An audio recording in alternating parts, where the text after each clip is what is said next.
You know, ito sigurong isa sa pinakamahirap na batas na ginawa ng Senado um, in terms of the difficulty on dealing with constitutional issues, the difficulty of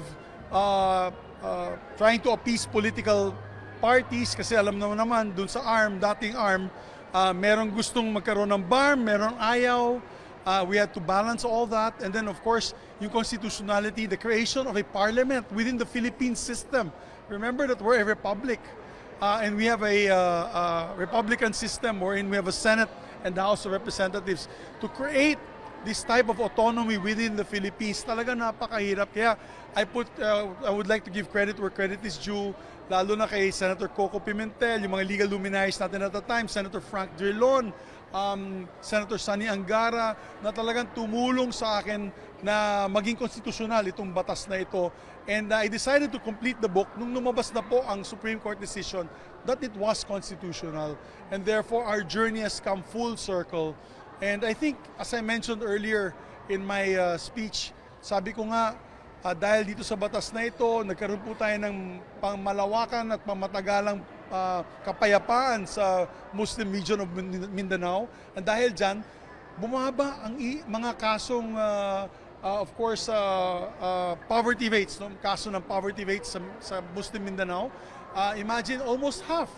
It used to be as high as 60% poverty incidences in the provinces of Muslim Mindanao. Now it's about 24% na lang po. And PSA po ito, PSA records. Hindi po ito gawa-gawa lamang ng mga politiko. Ito ay galing sa Philippine Statistics Authority. Tapos yung GDP growth rate po niya from what used to be negative. Dahil kung may putukan, may kidnapping, may patayan, may gera, talagang negative growth rate. Ngayon po, positive growth rate na po ang BARM. They're experiencing single digits pa rin, I think 2 to 3%, but it's still better than what used to be negative growth rate. So it just goes to show na pag may kapayapaan, ay talaga may kaunlaran. So I'm so happy that I was part of this, the Senate was part of this, you were all part of this, the media that covered it to all our hearings and marathon session meetings. Without the help of the media, hindi po na mangyayari ito. So talagang napapasalamat ako sa lahat, sa mahal na Panginoon. For us, it is the Lord God. For our brother Muslims, it's Allah who supported us throughout this measure. And of course, it's not over yet. Kaya sabi ko, di ba kanina, peace is so difficult to achieve. As a matter of fact, going to the elections now in 2025, there are a lot of challenges. A lot of challenges.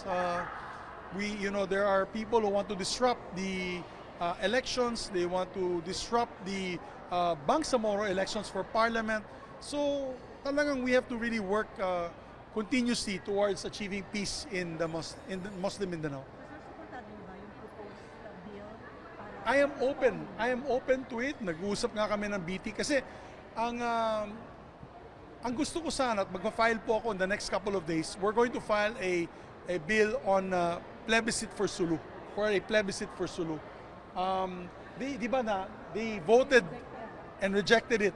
But that was close to 7 years ago. That was close to 6 years ago.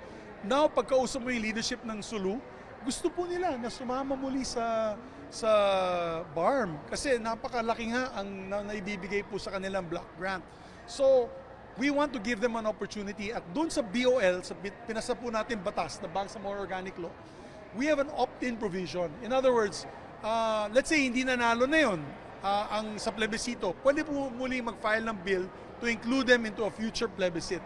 And then they can always, of course, have a plebiscite and they can always fight for being coming into the BARM and being included into the BARM. So it's not a closed and shut case. Hindi po ibig sabihin na dahil na-reject nila sa unang plebisito, hindi na po sila makakabalik.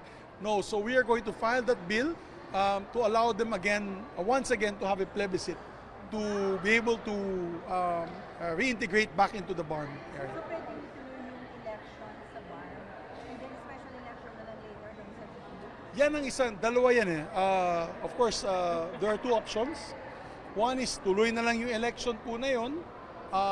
Of course, it will disenfranchise members of Sulu, the province of Sulu, from joining and participating with the BARM elections, or we can fast track this bill and pass it, and hopefully before the elections of 2025 na mailusot po natin ang plebisito. Pero sabi nga ni Chairman George Garcia nung nakausap ko siya nung isang araw, baka malabo na magkaroon ng plebisito bago mag 2025 elections. So that's why there's a request to extend for 1 more year para maipasok natin yung plebisito ng Sulu, at kung manalo po ang Sulu, kasama na po sila sa final BARM election in 2026. So ako, I'm open.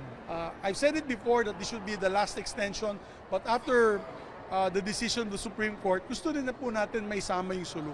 You have to remember that historically, Sulu was the seat of the secessionist movement. Diba? Diyan nag-umpisa ang MNLF. Ang MILF was after the MNLF. So ang MNLF nag-umpisa sa Sulu. So ang gusto po natin, may sama sila sa proseso. Na may sama po sila sa BARM. Kasi ito pong kasaysayan natin na Bangsamoro Autonomous Region Muslim Mindanao, sila po nagmitsa nito, sila po nag-umpisa nito. At parang na-disenfranchise sila. So to be able to allow peace to continue, we have to make that sacrifice in trying to find a way to be able to bring them back to the Bangsamoro Autonomous Region of Muslim Mindanao. And the only way to do that is to file the bill, pass a law for a new referendum for Sulu. Abot pa ba sa Senate yung pinasa for the postponement? Baka kaya namin maipasa, pero baka hindi na maabot itong eleksyon. Kaya nga, sorry. Yung postponement, akala ko sa Sulu referendum. Sa postponement, kaya pa naman. Pero of course, it depends on the appetite of my colleagues. And of course, the House of Representatives, kasi may counterpart bill din po dyan sa House of Representatives. Again, I'm open as long as I can get the commitment that we can pass it together, the referendum for Sulu. So pwede naman yan maipasa sabay. So yung Sulu, di ba, before they rejected, ano yung meron ngayon that possibly they could accept or... Alam mo, biglang anong lumabas po yung Supreme Court decision, first of all, nagkaroon ng disenfranchisement sa public school teachers, sa different ministries na nandun na po na yon. Remember that with the BARM, aside from national government initiatives, no, bigay ng gobyerno, like for example, AIX, Tupad, and all the other government services, meron pong ministro na itinayo ang BARM na para makatulong sa mga kababayan natin sa Sulu. Nawala po yan bigla. Nawala po yan. Ngayon, kailangan po nila pumunta sa regional offices muli sa Region 9. That means they have to travel back to Zamboanga City para kumuha ng mga regional compliances. Napakalayo. Parang nawala sila na disenfranchise.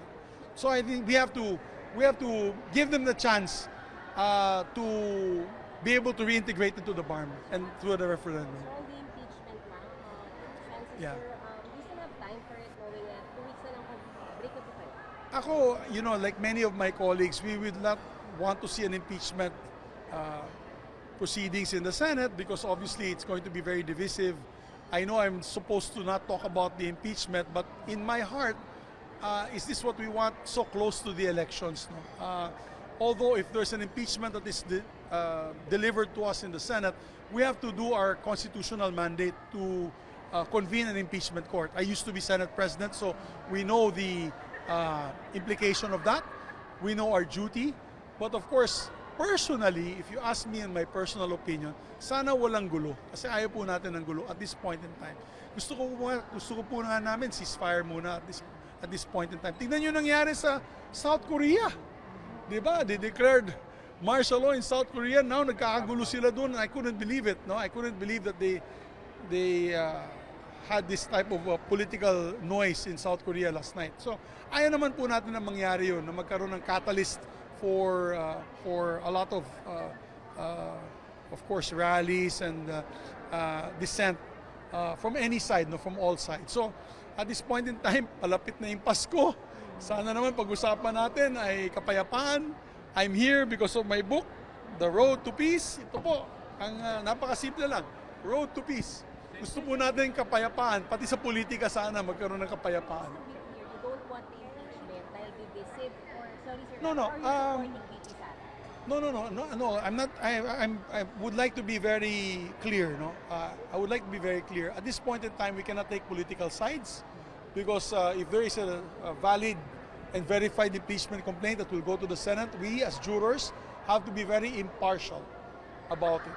So I'm not taking any sides here. Ang ayaw ko lang sana magkagulo, no, at this point in time. The other question is, do we have the time for it at this point in time? Kasi we're going into an election year. We're actually going into the election season on February. We are going to take a break on the second week of February bago mag-Valentine's. Wala na tayong pasok. And kampanya na po yan for the senatorial candidates. And then March thereafter will be local candidates. So I'm not sure about the timing issue. No? But again, no, I don't want to say that I'm for or against anyone. We want to remain neutral. We want to remain, of course, impartial at this point in time. And I'm being told by my Maro to stop talking. Yeah, how important is it to retell the story of BOL? Very important to tell the story of BOL. We are now the model. I want to just hold the book. We are now the model all over the world for how